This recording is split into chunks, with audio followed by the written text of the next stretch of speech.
waxaan idin wadaa barnaamij aad ka yaabi doontaan. intii sanad ayaa ka soo wareegtay maanta oo kale maxay sameeyeen Soomaalidii dhacday lacagtii raashinka caruurta ee gobolka Minnesota. waa sanad ayaa ka soo wareegay, waa maanta oo kale, waa markii ay dhigteen Sweet Girl MA adaa goobtan iska leh. maxay sameeyeen? maxaa ka horeeyay? wadaaddaa ku arki doontaan, caruur baa ku arki doontaan, hooyooyin baad arki doontaan, waayeelkii basas baa lagu soo gura, xataa ciyaalkii. caawa fiideogaan idiin wado waa fiideo laga saaray baraha bulshada, laakiin waa mid shacab badan oo Soomaaliyeed ay dhagaha qabsan doonaan. caawa waa mid ay yaabi doonaan dhammaan dadka igu bartay runta, waa mid ay cajabi doonaan shacbiga Soomaaliyeed, waa mid ay dowladda Mareykanka iyo gobolka Minnesota ay xaq ugu leeyihiin inay xidhxidhaan dhammaan dadka waxaas sameeya. sababtoo ah fiideogan wuxuu ka mid yahay markhaatiga nool ay isku fureen. aad baan idin wada salaamaya dhammaantiin. fiideogan waa fiideo cajiiba, waxaa laga saaray Somali TV. waay looga saarayaa? waay Somali TV ma TV ay saxaafadeedba oo community leeyihiin mise waa TV ay koox leeyihiin? taas kuweesh caawa su-aasha aan caawa qabo waa su-aashaas. waay waa ka roonaaday, waa beri. waay uga saaraya? waay this is not wax fiican maaha, because waa tuukalkaal. video khalada oo arkaysa inuu khalad yahay. videoyo badan baa laga saaray, kullina gacanteedii ku wada jiraan. marka in laga saaro waa khalad. waa cambaaraynayaan caawa Somali TV in Minnesota. cambaarayn baan kusha uga tuuraya. howlaha arlada عدي لغوغو آمنو ومدو شقيقيو أديغا لغاديو عوديو دلغاد إيه حالان عيا لغا ربا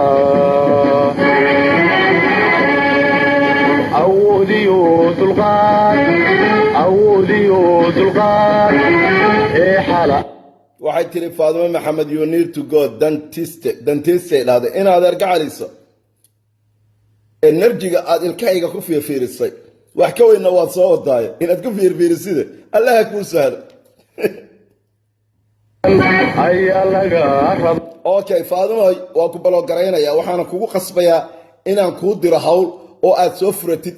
Facebook kale si aad ii daawatid. ilaan igama maarantid, waa ku qasban tahay inaad ii daawatid. marka hal digniin baan bixiya, aad baan u naxariis badanahay. edab darro dambe haddaad soo qortid baloog baan kuu dirayaa, mid kale soo fura. waa ku qasbantahay inaad daawatid,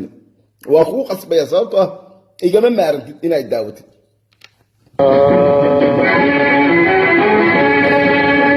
hay sooran idikuma arkaysi ehela sheego. okay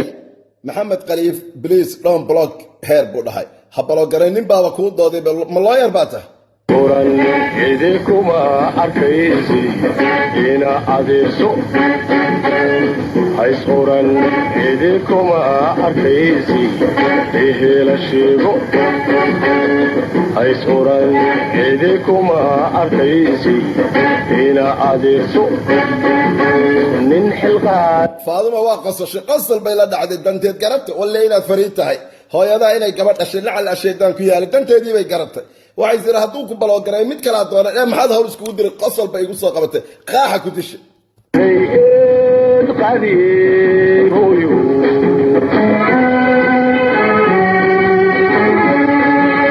nin xilqaaday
soran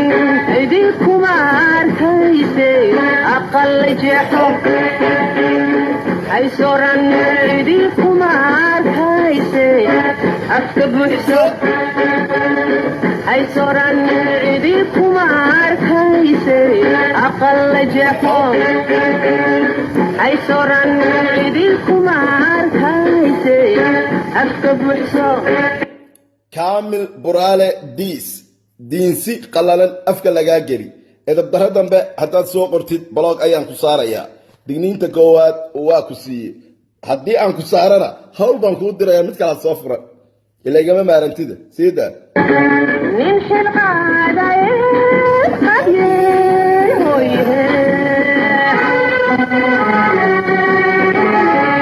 jay arsenal kaliya laab baan kuu salaamaya inkastaad baryahan fallaaga noqotay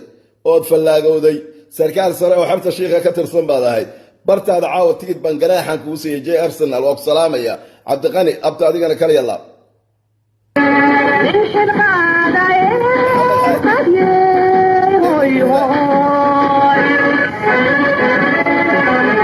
اوكي بسم الله الرحمن الرحيم الحمد لله رب العالمين والصلاة والسلام على الأشرف المرسلين سيدنا محمد وعلى آله وأصحابه أجمعين أما بعد انت مقعيق ينبوقيق بالتغانبة شعبك الصوماليات مالك السجوكتان ولكن عبد الحكيم عثمان نور حتى شيخ صومالي من يابوليس من الصودة انت النعب هي انت يجعل انت يتاجرسن هي انت يقصهر جدا لما انتين وحالة كوض السلام يا سلامة إسلامك السلام عليكم ورحمة الله وبركاته لما انتين الله يحفظه كما أيضا برانين حتى الشيخ إن أصاقله 11 تايم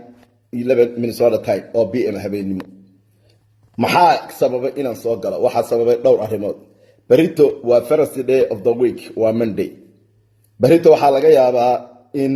ay dhacdo ururin kale saacad markay tahay 5 subaxnimo sida laabaha ammaanka ee dalka Mareykanka ka dambe baaris FBI ay sameeyaan in barito waxa loo yaabaa guriga loo qaato waa laga yaabaa baan dhahay is not 100% waa laga yaabaa in guriga loo qaato oo barito news uu sii bato aniguna hawlo badan oo kale ayaan leeyahay maanta busy ayaan ahaa laakiin waxaan saacadda lagu soo aadiyay dadkii caawa sii seexanaya oo soo jeedo guryahoodii fadhiya Mareykan iyo America iyo Africa oo soo kacday oo ku soo kacday maxaa waagu bariye okay maxaan idin wadaa caawa maxay sameeyeen Soomaalida Minnesota oo dhan maaha kooxdii burcada ahayd ee dhacday lacagtii raashinka caruurta ee gobolka Minnesota before markii ay dhiganayeen Branburka Sweet Amy Garrett maxay ahayd munaasabada ay u dabaaldegayeen maxay ahayd maxaa kalifay in loo yeero Amy in mas'uuliyiin meesha iskugu yimaadaan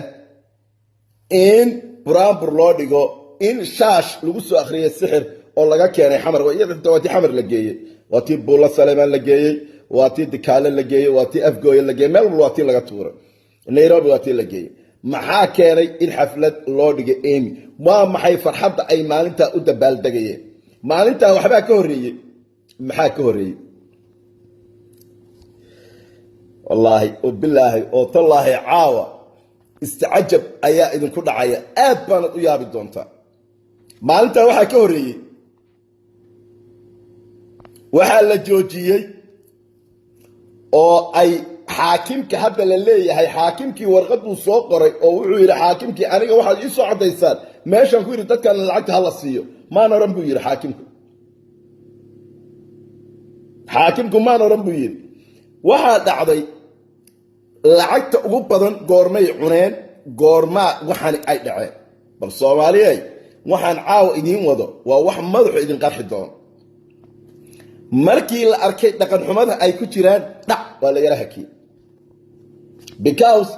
qof ayaa wuxuu biil garaysanayaa 5,000 oo caruura every single day meesha uu 5,000 ee caruurta ka biil garaysanayo 4 bilood ka bacdi 4 bilood oo ku xigta mid kale ayaa waxay ka biil garaysanaysaa 6,000 oo caruura a day bishii waa 1 milyan iyo 7 kun oo doolarka Mareykanka ah waa 1 milyan iyo 7 kun oo doolarka Mareykanka ah meelaha qaar waxaa dhacday in sidiyada ay tagayeen ciyaalka ka biil garaysanayeen caruurtaas ay sheegayaan ba ayna sirigaas ku noolay meelaha qaar waxaa dhacday in hal qoys ay 20 qof yiraahdaan waxbaan siinaa qoyskaasna marka laga qaato marka magacyada caruurta laga qaato aan dib loogu soo noqono cayba loogu sii daro afka cay laga geliyo waa islaamaha iyo odayaasha jaahiliinta iyo tuugta isbahaysatay waxay sameynayaan okay in yar markay lacagtii cuneen ayaa waxa laga joojiyay biilkii markii laga joojiyay oo biilkii laga jaray ayay islaamihii iyo odayaashii iyo wadaadadii ceebta dhacday ceebtaan caawa idiin shidaayo ceebtaa caawa arki doontaan Soomaali Maxamed ban caawa furka tuuraysan intii markii la joojiyay islaamihii iyo ciyaalkii tuugta ahaa iyo odayaashii iyo wadaadadii waa la isbahaystay markii la isbahaystay ayaa waxaa la yidhi kaalaya mudaharaad baan dhiganaay inna lillahi wa inna ilayhi raaji'uun inna lillahi wa inna ilayhi raaji'uun mudaharaadkii ayay basa soo kireeyeen lacagta markaa in yar bay cuneen lacagta markaa wax jar weeyaan ma badna basaskii markay soo kireeyeen ayay waxay horgeeyeen guryihii walaalkay Daawud Yare guryihii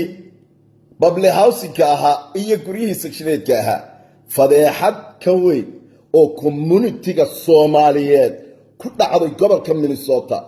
maalintaas wallahi bisan jirin guryihii bay geeyeen guryihii baa basaskii lagu soo guray waa yeeladii bable housing-ka deganaa ee cadka ahaa oday iyo islaan ilmo yar lama reebin waa ilmihii oo dhan baa la soo kaxeeyey gabdhihii Soomaaliyeed ee sharafta lahaa waxaa la yidhi soo baxa waa kuwii shaqaalaha ay kuwan u shaqaynayeen oo iyagana marka dambe la dafiri doono wadaadadii baaba soo horkacayba waa laysa soo uruursaday waxaa la yidhi la hor yimi Minnesota Department of Education wasaaradii waxbarashada ee gobolka Minnesota horteedii border baa la soo qaatay caruurtii waa ku jirtaa waayeelkii waa ku jira wadaadkii waa ku jira sheekhii waa ku jira sharmuutadii waa ku jirta sharmuudkii waa ku jira laguma kala maqna wasaaradii baa la yidhi waqtigaas xaadirka ah gobolka Minnesota ama wadanka Mareykanka ma oran karo anigu shakhsi ahaan waxa ka jirtay macaluul sababtaan u oran karo waxa weeye dawladda Mareykanku waxay ahayd dawladda caalamka ugu horeysa ee dadkeeda waqtigii COVID-19 dhaqaale cunto iyo kaash iyo guryo wax u baqabatay waxa ay dawladdu bixiyeen billions of dollars bixiyeen billions oo lagu kabayo guryaha rantiga ahaa ee dadku deganaayeen dawladdu waxa ay bixinayeen mortgage-ka dadka guryaha gatay dawladdu waxay bixinayeen unemployment dawladdu waxay bixinayeen kaash kale dawladdu waxay bixinayeen full stamp ziyaada dawladdu waxay bixinayeen jeega gooniya oo la isku soo diray ilma kasta lacag baa u soo dhacaysay ilma kasta kaarkiisa buuxay adduunka cuntadu waxay ahayd wax gaajo la sheegan kara ma jirin community-geeni waxa ay sameeyeen inta ciyaalkii soo kaxeeyeen oo waayeelkii soo kaxeeyeen oo dumarkii soo baxeen oo wadaadadii soo baxeen oo finaanada cadcad soo qaateen wiihangari waa gaajaana haysa raashin baarma gaajaana haysa dawladdii intay yaqyaqsoodeen oo argagaxeen oo ayaabeen ayaa la yidhi war waxaan inoo hortaagan war caawa markaa aragtaan waa ooyeysaan war waxaan inoo hortaagan bal dhiiqay ku jiraane aynu sii daaqsiino sun allah kaga dhige wasaaraddii bay hortageen naag kasta islaan kasta naag kasta oo tuugaa oo meesha ku jirtay hooyadeeday soo kaxaysay naakasta aabaheeday keentay naakasta ciyaalkii walaasheed dhashay keentay nin kasta walaalkiisu keenay nin kasta xaaskiisu keenay nin kasta ilmihiisu soo kaxay nin wadaad xataa wadaadadii mayna wacdinin oo maysan oranin war waxaan saynu ka yeelaa dowladdu waa arkeen mudaharaadkii dowladdii markay mudaharaadkii daawadeen oo ay arkeen oo wasaaradda horteeda ay taagan yihiin yaa la shiray waxaa lagu yidhi anagoo og xaaladda waddanka in waddanku qani yahay waddanku wuu barwaaqaysnaa akoonnada lacag baa ka buuxday tallaagaduna waa buuxeen tallaagad marnayd iyo cid gaajoo dhiman karta ma jirto Somali TV ayaa waxa ay sameeyeen waxay yimaadeen meesha waxayna duubeen fiidiyowgii calaa cunug ahlaam waxay tiri 600 baa loo soo diriyay waa run fiidiyowgii bay duubeen Somali TV waxa ay ka saareen markii arrintu dhacday fiidiyowgaas iyo fiidiyoyo kale oo badan waxaan geliyay time aad iyo aad badan soco waa soo dhigay Somali TV Minnesota waxaan rabnaa inaan weydiino ilaa xad baan ugu leenahay annagu Falastiin manina Soomaali baanu nahay 10 qof oo xun oo Soomaaliya sumcaday ku ciyaareen Somali TV in ay ka saaraan fiidiyowga ma ahayn halkaas waxa imaanaysa cilad ah inay yihiin tuukalka Soomaaliya maxaa dhacay waxaan rabaa inay ila daawataan fiidiyowgii oo kaamil أبني سلامة وذاك كلفتيس إن إلى ركتان أيانا ذو الجعرة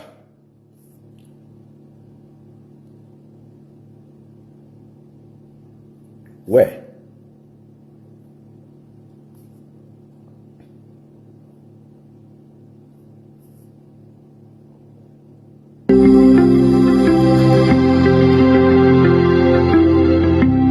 fiidiyowga waa yaabi doontaan waxaa arki doontaan wadaadkan waxaa magaciisa la yidhaahdaa oo hadli doono oo la waraysan doono isuga hayga bixina walaaladayda aan jeclahay hayga bixina maad xasan baa la yidhaahdaa Virginia ka soo guuray dhaykeerada ayuu iskuulka iyo waxaas iyo IT-ga iyo kombiyuutarada u ka caawiyaa laakiin kamuusan jirin programka meesha laakiin waxa geeyay wadaadka waxa la yiraahdaa meel xunjoogan u bixiyay meelo badan buu taagnaa laakiin lacag isagu ma cunin ee programka kale ku shaqaystaa mahad ibraahim ninka la yiraahdo oo 18 milyan isagu cunay ayay Ohio ka soo wada guureen Virginia joogi jira Ohio yimi marka wadaadkaasna waa ila daawan doontaa laakiin isagu waxba ma cunin laakiin meel xunjooga la yiraahdo meelo badan isagoo taagan ayaan wadaadka arkay ila daawada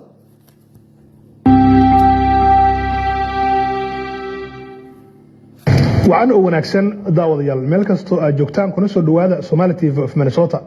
waa barnaamij gaar ah oo aanu ku eegino dad maanta soo awal cusbo waa wariye isagu malaha TV Somali TV waa adeer baan u ahay waa wariye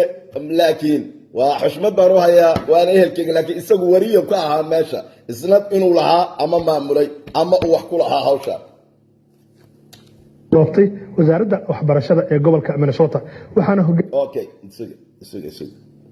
okay no problem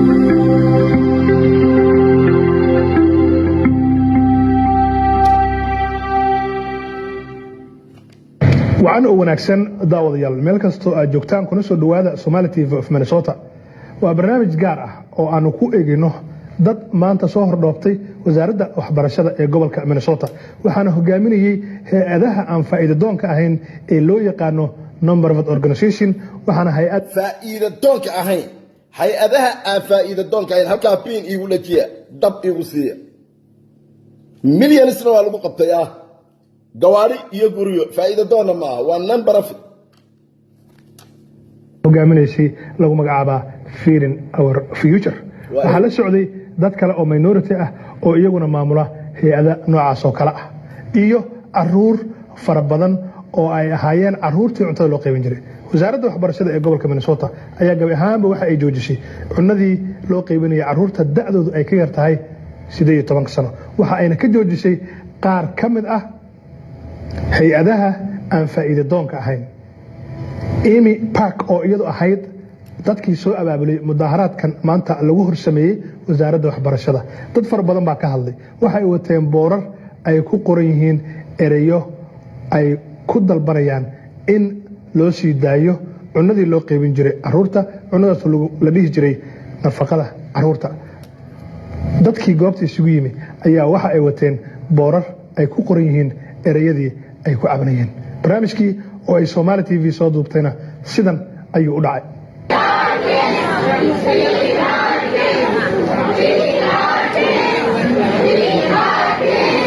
halkani waa baarkin iga qalle bye bye iga qalle saaxib. wasaaradda waxbarashada ee gobolka Minnesota waxaa isugu yimi dad cabanaya, kuwaas oo ka cabanaya cuntadii nafaqada ahayd ee la siin jiray caruurta ka yar da'dooda ilaa iyo 18. kii qandaraasyada ku jiray ee cunooyinkan wax ka qaybinayay hay'adda Feed Our Future ayaa barnaamijkan maamuleysay, isla markaana wasaaradda waxbarashada ayaa gabi ahaanba waxa ay joojisay hawlihii ay wadeen dadkan ganacsatada oo isugu jira dad Soomaaliya iyo dad ajaanib. ridda wasaaradda waxbarashada iyaga oo wata boorar ay ku qoran yihiin cabashadooda kuna muujinayaan. dadkan gadaasheeda taagan oo aad aragtaan waxay ahaayeen dadkii 2020 ilaa iyo haatan qaybinaya. waxana waa wax dawladda sharci ka ah, isla markaana dadka ganacsatada ah ay heshiis kula ahaayeen hay'adda Feed Our Future. lama oga sababta loo joojiyay, laakiin waxa socda dadaallo ay muujinayaan dadka ganacsatada ah iyo hay'addii hawshan maamuleysay. isla wasaaradda waxbarashada ayaan cadaynin sababaha. barnaamijkan ayaad kaga bogan doontaan waraysiyo aanu la yeelanay dadka goobta isugu yimi. Mahad Xasan oo ka mid ah hormuudka jaaliyadda Soomaaliyeed ee gobolka Minnesota ayaan kula kulmay goob ay isugu yimaadeen dad Soomaaliya ajaanib isugu jira, kuwaas oo ahaa ganacsato isla markaana ay hogaaminaysay hay'adda nafaqeynta caruurta. waxaa la joojiyay cunadii la siin jiray caruurta iskuulada dhigata, isla markaana ay joojisay hay'adda ama wasaaradda waxbarashada ee gobolka Minnesota. Mahad ayaa iiga waramay sababta maanta halkan ay u yimaadeen. walaalayaal, maanta meesha waxaa la isugu yimid oo dadka ay joogaan meesha goobta wasaaradda waxbarashada. waxaa weeye ofiskooda weyn ama xafiiskooda magaalada ugu weyn ee meesha ku yaalo ee stateka laga xukumo ama gobolka laga xukumo. dadkan meesha waxay u imaadeen saa uga warqabtaan wasaaradda waxaa la soo marsiiyaa lacagta dawladda sare ay soo dirto ee loogu talagalay caruurta in cuntada lagu siiyo. cuntada badanaa waxaa la siiyaa caruurta iskuulaadka, waxaa la siiyaa caruurta childcare-ka joogo, waxaa la siiyaa non-profit ama hay-ado dadka caawiyo waa loo soo marsiiyaa. aniga hadda waxaan la shaqaynayay qolyaha childcare-ka oo intaasoo sano qaadan jiray barnaamijkan. caruurta u joogto 20, 30, mamarka qaar waa 100. waa caruur la yaqaano. hal mar waxay ogaadeen in cuntadii lagu yiri waa nigala joojiyey. waxaa la joojiyey lacagtii dawladda reimbursement wax la yiraahdo jiro, adaa cuntada caruurta siinaya waa lagu soo celinayaa. marka ilaa 107 childcare oo Soomaalida ganacsad xanaanada meelaha caruurta lagu xanaaneeyo ayaa hal mar laga joojiyey. marka taas waa lagu laabtay, way soo daayeen. hadda dadka weli aanan waxooda qaarkood loo soo daynin waa meelihii kale. marka wasaaradda dadka cabashada ay ka qabaan ayaa waxay tahay markii u horeysayba dhinaca waxbarashada ay aad ugu liiteen oo caruurtanada ay aad darajada loogu talagalay maysan joogin. aniga waxaan kaloo la shaqeeyaa tutorinka ama caruurta waxaan ka caawinaa dhinaca waxbarashada. caruurta minority-ga ah ama caruurta Soomaalida ah ama madowga ah ee gobolkan boqolkii cunugba oo madow ah 72 maadiga loo xil saaray wasaaradda waxbarashada way ku dhaceen oo caruurtanada ay ku liitaan iskuulaadka. caruurta luqadda kale ku hadla oo ESL-kana 96% waxay ku dhacaan imtixaanaadka. marka dadka qaar ayaa waxay isleeyihiin Ibrahim maya Cabdulrashiid Maxamed wuxuu soo qoray codka waa gaaban yahay. October ii soo qor miyuu gaaban yahay mise codka waa dheer yahay? Please ii soo qor codka ma gaaban yahay mise waa dheer yahay? ii soo qor intiina meesha ku jirta, because waxaan rabaa inaan ogaado hal qof xitaa idin kamid ah aan ka helo codku ma dheer yahay mise wuu gaaban yahay. Okay, codka okay. Ibrahim oo qolada telefoonada u tagaynaadeen ama dhagaha dhakhtar dibalanso yihiin. wasaaraddii markii u horeysayba aad ugu liidatay shaqadii loo diray haddana ka hor istaagan maxaa la yidhahdaa dadkii la caawin lahaa ayaa marka dadka meesha ku soo baxay maanta banaanbaxan marka wuxuu yahay in la dareensiiyo wasaaradda waxbarashada laftirkeeda in lala xisaabtami karo xisaabtankana uu laba jid yahay dhinacna ayaga lala xisaabtamo dhinacna ayaga ay xisaabtamaan ilaa iyo hadda ma jirtaa arrintiina maanta wax bilowda ma aha muddo ayay soo socotay cid ka socota wasaaradda waxbarashada ama dadka elected officialka ah weli cid meedan la kulantay dadka election sheekada cabaar bay hadda soo socotay waxaan u malaynayaa hadda anaga qolyaha aan la shaqeyna ee childcare-da waxooda waa loo soo daayay maadaama taariikhdooda ay dheereyd maxaa la yidhahdaa systemkana cabaar ay ku jireen ayaga waa loo soo daayay qolyaha hadda sanadka dhowr qof oo madax ah waa lala fariistay arrinka way maqleen oo maxaa la yidhaahdaa cabashada way gudbiyeen dhinaca wasaaradda laftirkooda way soo hadleen oo waxay leeyihiin anaga laftirkanaga waxaan rabnaa wixii inaan saxno waxaan u malaynayaa hadda qaabka wax ku qaldameen hal mar un bay degdeg ku imaadeen oo wixii dhan bay xireen ayaga laftirkooda taas way ku qaldanaayeen intii ay mid u joojin lahayn sheekada ayay xadgudub dheer hal mar soo sameeyeen marka ayaga laftirkooda waa ku khaldanaayeen maadow may maqlaysaa si fiican ii dhegeyso wadaad garweyne waa ku khaldanaayeen miya caaw maxaa dhehaysaa waxyaabo fara badan ayaan waxay ka bedelaynaa bal hala wada hadlo laakiin dadka hadda gadaal taagan waxay dareensan yihiin wada hadalka in waqtiga looga dilayo maadaama samarkan uu hadda bilowday ama xagaagii uu bilowday ilaa haddana aysan wixii ay bixin lahaayeen ama systemkooda aan loo approve garin waad mahadsantahay mahad Today we're at Minnesota Department of Education and the reason why most of the people are here today is there has been a complaint a long time ago about the Department of Education, Minnesota being one of the worst state for minorities. If you're looking at the ranking for all the worst state minority, Minnesota worst state minority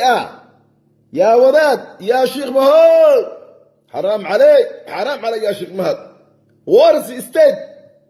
minority يا شيخ مهود واكو يا عاو states, Minnesota ranks 49 in education. So if you look at the minority kids, 72% of them are not passing the MCA test. So it is the job of MDE to make sure that the kids are at grade level, the kids are succeeding, and they're doing their job in terms of the money that was entrusted to them to deliver. 96% of minority kids, especially those who are ESL or ELL, are failing the MCA test. That's for every 100 students, 96% of them are failing. And now what is happening is the MDE is also entrusted with the distribution of funds for those who are giving foods, whether it's school district, charter schools, childcare centers, nonprofit organizations, and with zero explanation, they have cut everything. I work with childcare centers. We had about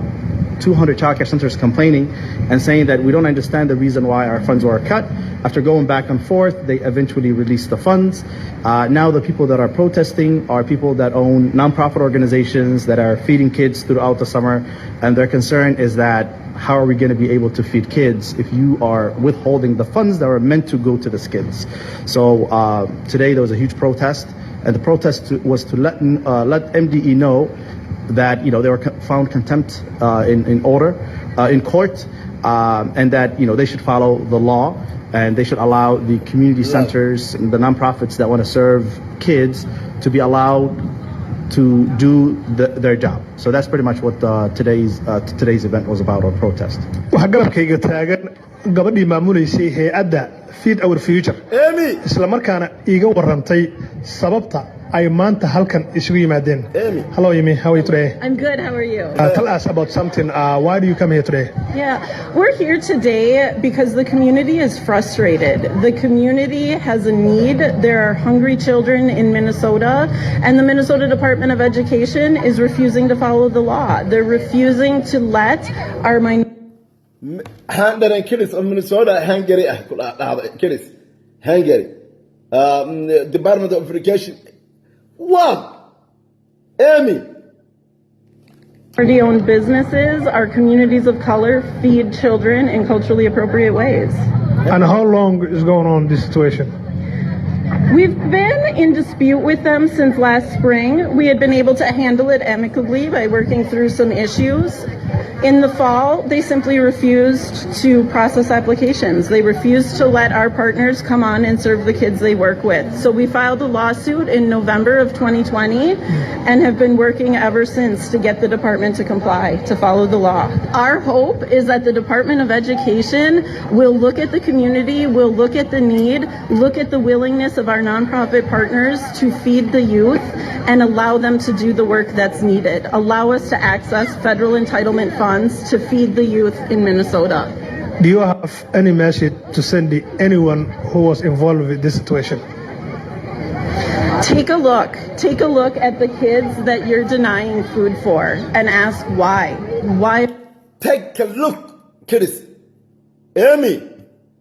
dhulka nala gashay dhulka Allah kula galo dhuntana Allah kugu dhufto wallahi bila ciilay haycaa Not letting them eat. This is a federal program. That's a right. It's a basic human need. Allow us to feed our youth. Thank you, Amy. Appreciate it. marmara ciilay qabtaa. Thank you. waxaan su'aala ka weydiiyey mudaharaadka maanta ay isugu yimaadeen dadkan ganacsatada ah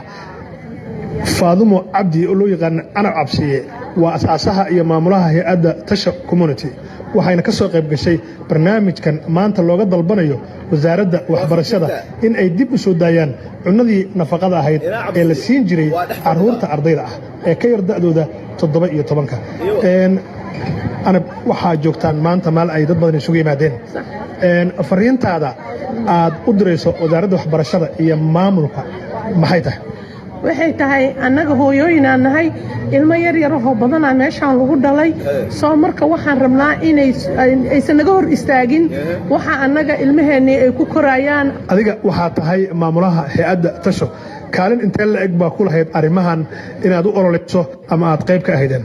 waxaan ku lahay kaalin lixaad leh sababtoo ah maxaafadaha aan degannahay iyo eriyada waxaa nooga imaada ilmo badan hooyooyin xataa aan guryihii ugu geyno aan rayd haysanin oo maarkinoo annaga si fiicanan kaalin lixaad leh aan uga qayb qaadanay waxaan weligood waa jiri jireen annagana maana ogeyn markas ma aha markaan soo galnay inay annagana cuno qabateeyaan waa tahay rajada hadda aad qabto maxay tahay adoo halkan uga faa'iidaysanaya Somali TV madaxda community-gaaga ee la soo doorto iyo madaxda maamulka gobolka Minnesota iyo guud ahaan wasaaradda waxbarashada maamulka kulligood waxaan madaxdoo dhan ka codsanaynaa ama uga faa'iidaysanaynaa meeshaan inay soo daayaan noona dagaalamaan markay cod naga rabaan waxayna dhahaan noo dagaalama na doorta soo markaan doorno ma aha inay kuraasta ku aruuraan maantoo kale way noo jeedaan waa inay noo soo baxaan nala dagaalamaan soo waxaan ka codsanaynaa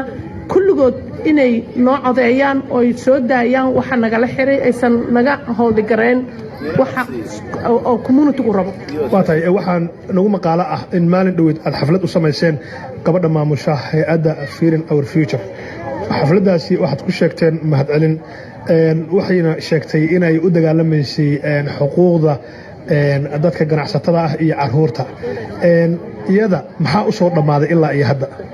waxaa u soo dhamaaday intii biloodoon la shaqaynaynay wax fiicana u soo dhamaaday laakiin dadkan hadda oo maxaa la sheeg anybody oo hadda ku dhagoo kaleeto inay ku dhagaan ma ahayn soo marka ayadana maadaama aan qof kasta oo wax nala qabta annaga saasaan u hambalyaynaynaa baadhi ugu dhigaynaa oon excited ugu noqonaynaa sida Amy oo kaleeto soo sida Amy oo kale waa in annaga maadaama aanan luqadiina aan gaab ku nahoon aan aqoonin soo Amy waa qof wadanka u dhashay waxba ugama baahna laakiin waxay saacideynaysaa dadka oo markino ku cusub oo community-ga ku cusub So hi, my name is Maghfira Hussain and I'm the founder of Shamsi. مغفرة ما تقانان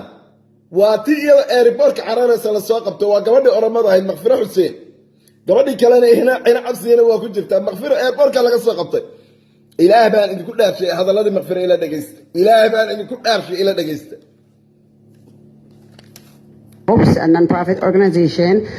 that is based out of St. Paul, and I am an Oromo. So we've been serving our community since last November. The community meaning families who are hurt because of the pandemic, and then what happened right after with, the George Floyd, and families who are hurt financially.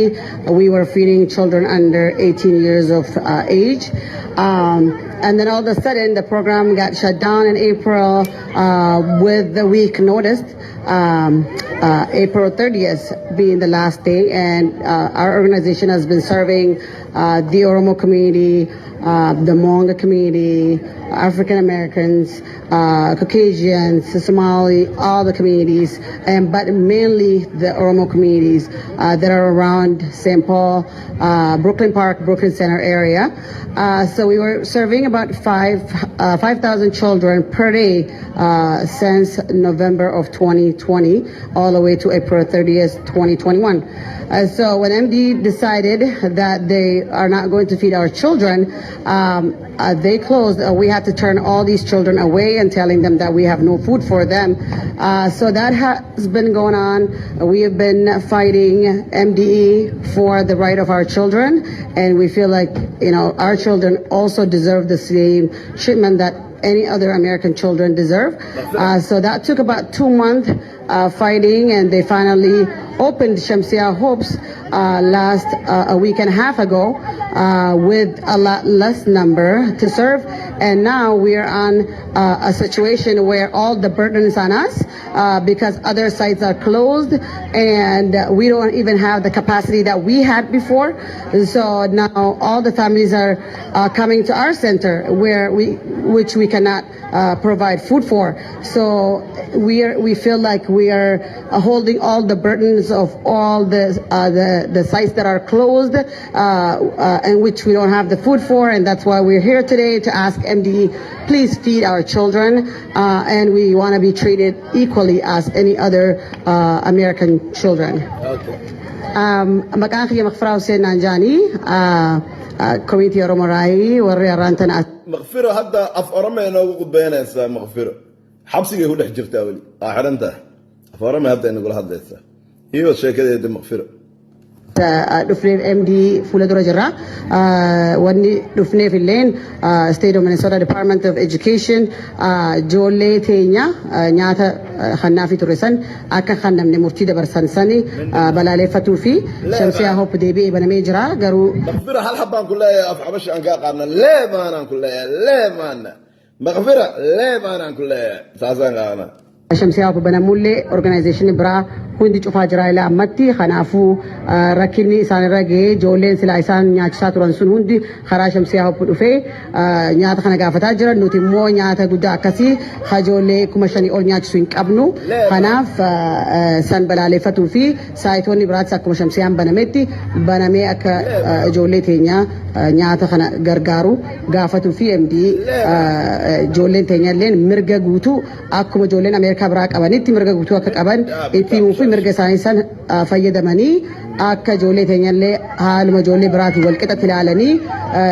waan nyaataa kana isaanii bananii gaafatuuf dhufne jechuudha komiitii Somaaliitii wajji ta'uun.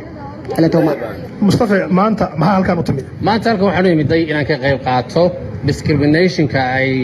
Department of Education of Minnesota ku hayso ethnic community-ga ama color community-ga oo majority Somali ka taasaan u imiday maanta halkan inaan ka qayb qaato codkayga tuso una muujiyo waxyaabaha ay ka wadaan halkan inay qalad tahay. Soomaali kaliya maaha wax meesha jooga dad fara badan ayaa jooga xataa waxaa ku jira dad Mareykan oo cadaan ah ku jira marka soo lama dhigi karo ma jirto wax color ahaan la idin beegsanayo ama jinsiyadiina. Okay, as the majority marka laga hadlo that is marka laga hadlayo on title ka la leeyahay ethnic community dad badan baa soo qayb gala ama ka soo qayb qaata oo isku hoos yimaada Ethiopian and Mexican and Somalis, all these Africans, those are the ethnic minority. Markaan ka hadlayno ethnic community-ga markaan ka hadlayno that's why discrimination ko majority nuga nahay haddaan Soomaali nahay inta badan ay nagu dhacaysaa marka right baan u leenahay inaan ka hadlo wixii aan xaq u leenahay inaan iskala hadlo. Adiga Soomaalida inta badan way ku yaqaaneen showta maanta boora wadataa maxaa rabtaa inaan meeshaan ka dhahdo Somali TV ee aad u mariso dadka waa idin salaam horta Somali TV haddaad tihiin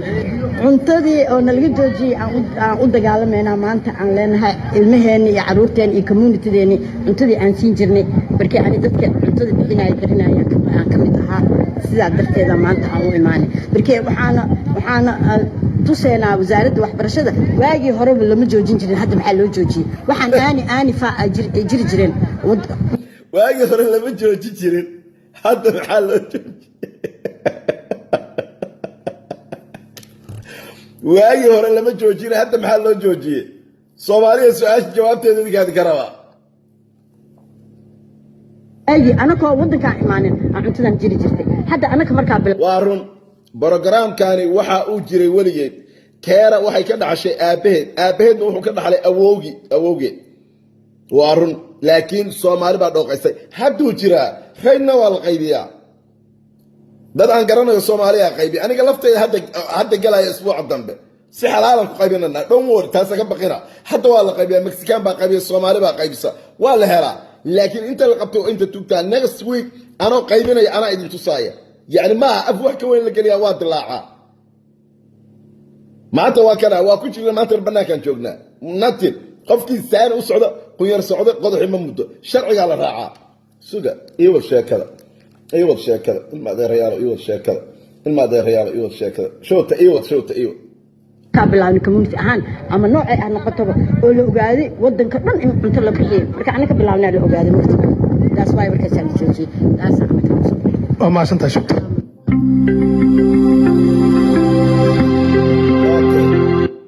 اوكي كلامنا الى الدعوه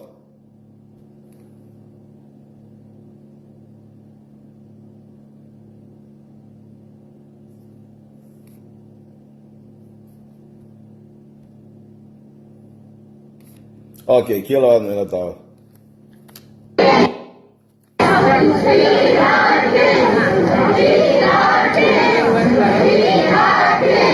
dad mudaharaadii ayaa maanta isa soo hordhoobay ilinka wasaaradda waxbarashada ee gobolka Minnesota. Okay. Ay la wada daawateen dhamaantii waana wada aragteen Soomaha maqfira ku jirtay ina cabsiya ku jirtay wadaadkii baa ku jiray mahadaha wadaadka mahada isagu wax ma dhacay may isagu dhaykeero ayuu ka shaqaystaa barnaamijkaas dhaykeerada ayuu ku jiraa barnaamijkaas dhaykeerada markuu ku jiro IT-ga iyo waxaan ciyaalka uu kala shaqeeyaa laakiin wadaadka anigu waxaan u bixiyay goob xunjooge goobo badan oo uu taagnaa ayaan arkay waxayna saaxiib ahaayeen ninka 18 milyan loo haystay oo mahad isma la dhaho isku magacna ay ahaayeen maqfiro waa gabadha la soo qabtay oo ilaa hadda xiran waa gabadha ilahay waa gabadhan ku dhahaa leebana ya ina cabsiyo waa ku jirtaa iyadu shuruuta shaqaale ahayd wadaadku iska fahan maalintaas Minnesota waxa ka dhacay wallahi wabillahi wa tallahi Soomaaliya ceebta ugu weyn ee community-ga ku dhacday ayaa maalintaas ka dhacday magaalada ceebta ugu weyn ee community-ga ku dhacday ayaa ahayd isaga tinki in fiidoogaana qaybta labaad ay wax ku jiraan isaga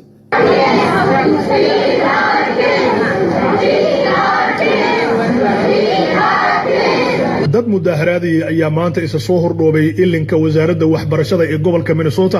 iyagoo ka caraysnaa joojinta cunadii nafaqada ahayd ee la siin jiray carruurta ay da'doodu ka yar tahay 18 ee ardayda ah sharciyan cunada nafaqada ah dalka Mareykanka waa ka caadi oo dawladdu si free ay ku siisaa waxaana maamulaha hay'adaha aan faa'iido doonka ahayn kuwaas oo ilayhiin okay faa'iido doonka ahayn waa nan barafad yes okay faa'iido doon ma ahayn sidee ayay guriyo malaayiin dollar ku gateen sidee ayay ku xawileen lacag malaayiin dollar gaaraysa sidee ayay baabuur boqolaal kun oo dollar u gateen sidee ayay waxaas oo lacag ku sameeyeen faa'iido doon ma aha okay Cabdi Naasir waxa uu yiri tuuga waxa lagu dhahaa orama hatu baan ku leeyahay maqfiro hatu marka Soomaalina kala reebay tuugan leeyahay ceebtaas ka weyn ma jirta goormay ay mudaharaadkaani dhacay mudaharaadkaani waxa uu dhacay markii in yar laga joojiyay lacagta qaade gaaladii waa arkeen ciyaalkii la soo kaxeeyay waalidiintii la soo kaxeeyay waayeelkii xitaa laga ma tagin islaamo waaweyn oo waxaa ku jira tabeelayaal wata naga si fiidoo dambe ayaan idiin keeni doonaa fiidoo waxaa jira isgabdho meesha ku jiray hooyooyinkood oo waayeela ay guryihii ka soo kaxeeyeen oo dhaheen kaale hooyo mudaharaad okay ilaahay baan idinku dhaashay shacabka Soomaaliyeed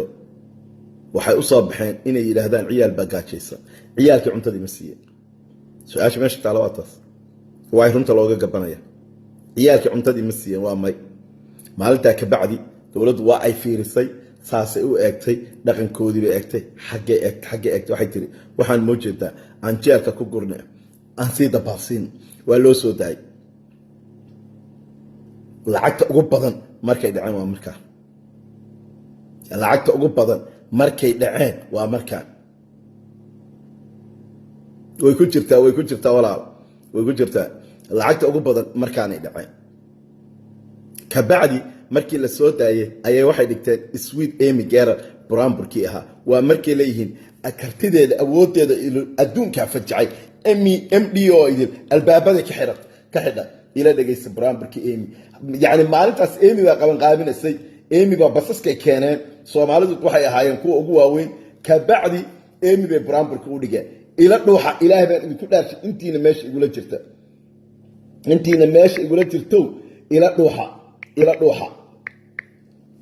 ila dhuuxa waa markay leeyihiin MDO idin albaabada u xidhay maalinta ka bacdi markii loo soo fasaxay waa la idin fasaxay bakdoodii markay baxday ayaa waxay dhigteen Amy waa markay leeyihiin Amy kartideedii adduunka dhan baa fajacay kartideedii bal ila dhageysta Brownburka dib u wada dhuuxa Nice to unwind after a long week of telling people how Liberty Mutual customizes your car. وعود عبد الناصر عبد الحكيم every morning when I wake up open my I see food and milk runtii waa ka nastay hadda waxba ma arko hadda ka wada okay waa markaa ka bacdi ayaa waxay dhigteen Brownburkii cajiibka You only pay for what you need. It's a natural. Only pay for what you need. Liberty, liberty, liberty, liberty. Okay markaa ka bacdi waa marka ay leeyihiin waa marka ay Brownburka dhuuxa ilaahay baan idinku dhaarshay Amy waxay tiri caruurtan yar gaajaysa ama gareetiga ma way looga joojinaya anigu minority-ga caawiya wadaadkiina wuxuu yiri Minnesota waa worst state oo dadka minority-ga ah xun ya sheekh Mahmoud حرام عليك يا شيخ مهد حرام عليك مينيسوتا وأحسن الإستيت والولايات المتحدة الأمريكية والله العظيم واستيت كأوفي عن قبل كم مينيسوتا دينية وهو البقالة واستيت كأوفي عن يا حرام يا شيخ مهد تلقى سؤال كان أوكي إلى دقيقة مركا كبعد إيمي باب الله برامبري وحالي إيمي وساردينا ويكسر رئيسا وساردي أفكا كسر قراع إيمي انتهي كسر بسببته waxay u adkaatay wasaaradii waxay hor keentay caruurtii Soomaaliyeed oo xalay oo dhan burwajiga loo marmarinayay waxay keentay islaamihii iyo odayaashii oo xalay dhan isceejinayo shiisho saalaha oo indhaha midna ay eegayso ay midna ay eegayso marko labadii dhood kala tageen afkiina saa kala yahay islaamihii odayaashii saa kala jeeda waxay aragtay ciyaalkii xaafadda oo xalay dhan saas u lahaayeen isku ceejinayeen indhihii cirka galeen waxay aragtay wiilashii Soomaaliyeed xalay say marna taxi u wadeen marna garaabo cunaayeen labadii dhood kala tageen waxay aragtay wadaadkii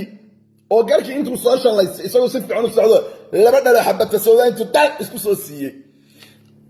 malabna ku soo dhuftay inta fiican oo haya meeshii iyo yiri Minnesota worst state minority wajaabin qaaladii amba wajaabila wixii adigu aqal leedahay carab maxaa qaam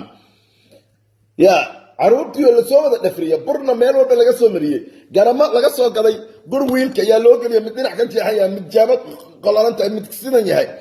dagaaladii baa yaab waxa la war dadkan xagee ku noolay America war meeshan miyaan America ahay war meeshan waa America oh my god dadkani waa dad ilaahay war bal ila daawad ugu brambro maanta Ingiriis ugu brambro waliba ee wad sheekada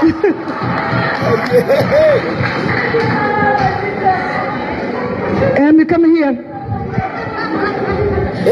I want to give you gift for you for traditional Somalian traditional gift for you waa markay wasaaradii waxbarashada hor dhoobtay ciyaalkii soomaaliyeed dhinac walba ka dhirbaaxan hooyooyinkii dhinac walba ka dhirbaaxan aabbayaashii dhinac walba ka dhirbaaxan communitigiiyo kulli wada dhirbaaxan markay horgeysay ayay yidhaahdeen gafti baan ku siinana aduu ya hay shaashaa loo saaraa eemi shaash eemiyey shan abeesa ku cune eemiyey shan abeesa ku cune balaaya shaash kuu saarta eemiye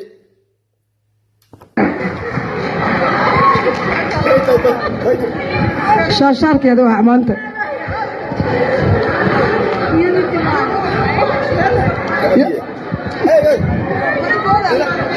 casiye ma ujeeda ina casiye koonahay taagnayd marcadda koonahay taagnayd markiina waa tilan way naloo ka joojinaya xariiqood markii horaa la bixin jiray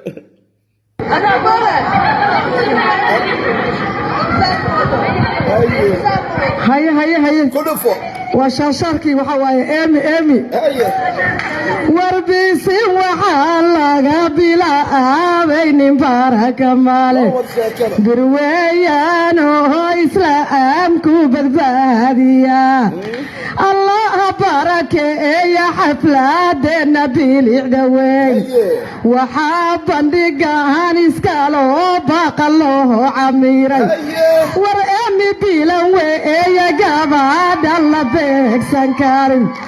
oo eemi bilan weeya gabadhan la beegsan karin eemi bilan weeye gabadhan la beegsan karin because waxaan lagu beegsan karin indhihii dadkii caddaanka ahay waxay goysay carruur dhinac walba laga dhirbaaxay islaamo dhinac walba iska soo dhirbaaxay odayaal marqaan ka soo daalay yay meesha horgeysay lama beegsan karo gantaaladii nuclearka ee maraykanka qaar ka daran bay wasaaraddii waxbarashada hor dhigta waxaaba la siri karoonihii aad sheegayseenba waaba kanba karoonihii laga cararayay kanaaba ka daranba armayba wasaaradda idinku soo galaan bay gaaladiis dheheen iswiidgari eemiba goobta loo camiray iswiidgari eemiba goobta loo camiray faryuudisfala war adiga facaa karo falaawa adiga faca karo bikaas waxbay u soo dhacday waka iswiidgar emiyey iswiidgar emiyey iswiidgar emiyey iswiidgar emiyey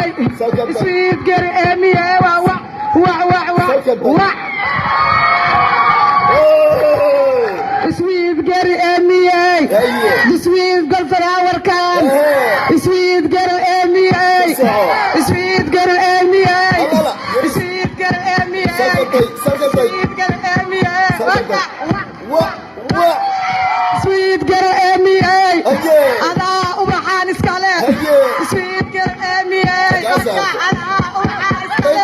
iswiidgar aka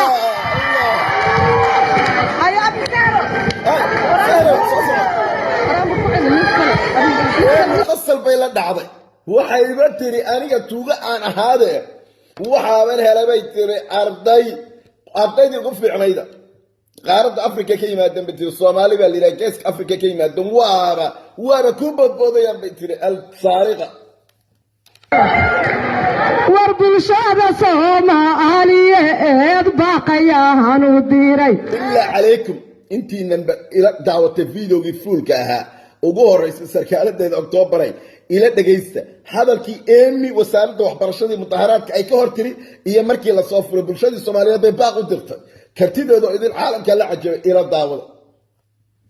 bulshada soomaaliyeed baaqayaan u diray waxaa burjigeeda ridaaye okay qadro xirsi in adeeray gacaliso imisa sayr baa kaa xirmay ilaahay baan kugu dhaartay waxba fake akaan ho iisoo qaadane hadda muqsushaa joodari ku hor yaallaayo waa ku ogahay waynu isgargaranaynaa guryihii oo dhan baa layga soo warramayaabaa leeyahy waa in qur-aan la saarayo iyo in muqsushii joodari u hor yaallo markaa muqsushii baa joodari ku hor yaallaay inaad intii sayre lagaa xidhay sun lagugu sii warkale war eemi bilan weeya gabadhan la beegsan karin MDO idilna iriday ka wada baxeen MDO idil iriday ka wada baxeen eraygaas markay tiri eedda xijaab gashan oo xijaab guduuda gashan baa soo bada sidii ma garanaysaa baashii la oran jiray marka roobku daaya maxay ahayd bay u wareegtay bal ila daawada idilna iriday ka wada baxeen awaad kartida eeda maxkamadii waa eryeen ubaxanku awood kartideeda maxkamadiiba waa eryeen maxay maxkamad eridaa gaalada balaaya alla tusa caruur soomaaliyeed oo dhinaca ka dhirbaaxan oo bur halkan laga soo mariyey oo 20 qanjiira lagu soo dhuftay islaan xalay dhan galaabo iyo shiisho roogta ku haysay oo illa ay eegayso illa marka eegayso oday Soomaaliyeed xalay dhan galaabo sa isku gurayay wadaadkaaba loogu qaato xabata sawda dalaq malab dalaq garkana saliid casar u saabarsaday saytuunkiina waa ismarmariyay kaasaaba loogu qaatayba maxaa marka maxaa yani xaniyo iyo sida ada emiye iskale waka iswiid gar emiye ada ubaxan iskale iswiid gar emiye ada ubaxa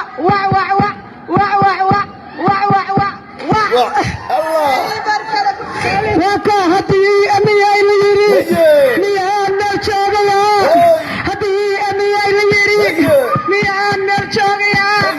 hadii emiye la yiri miyana joogaya waka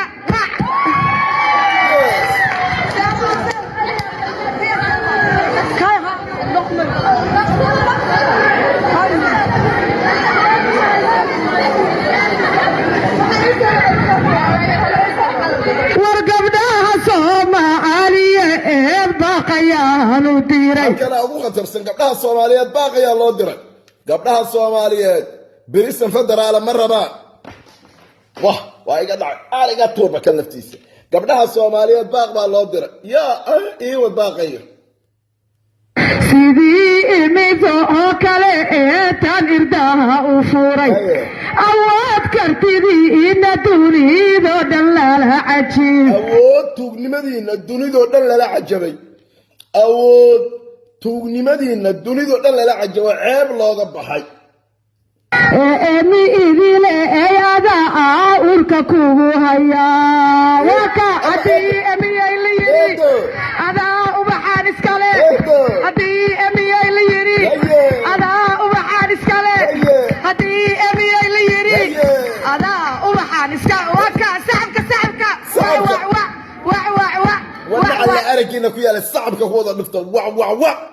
hadii emiyay la yiri beete هيا سار كله كعلي مركل كعلي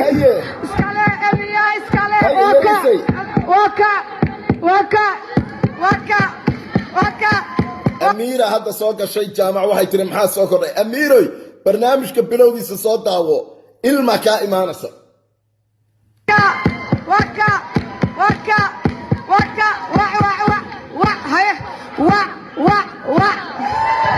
ما شاء الله هي thank you guys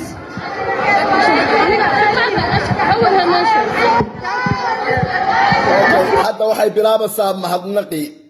مهدنقي هوس هولاها كده مية ديوت شيء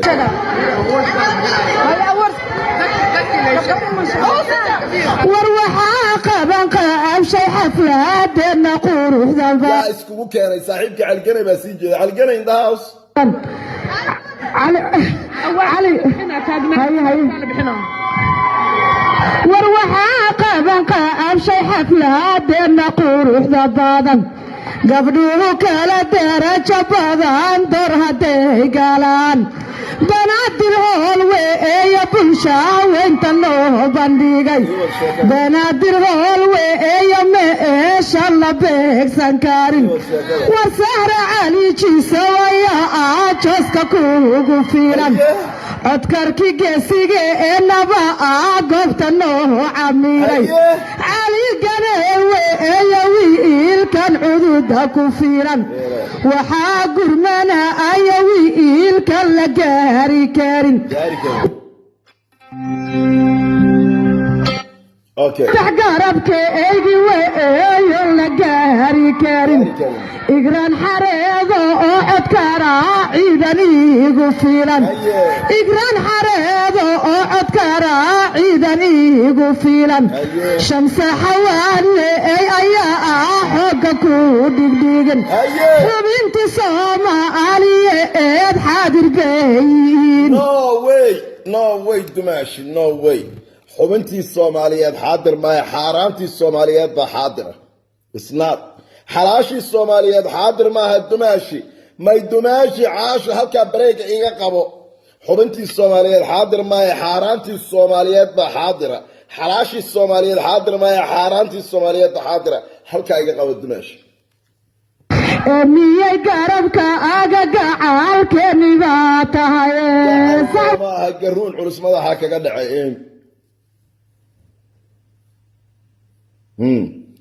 miyey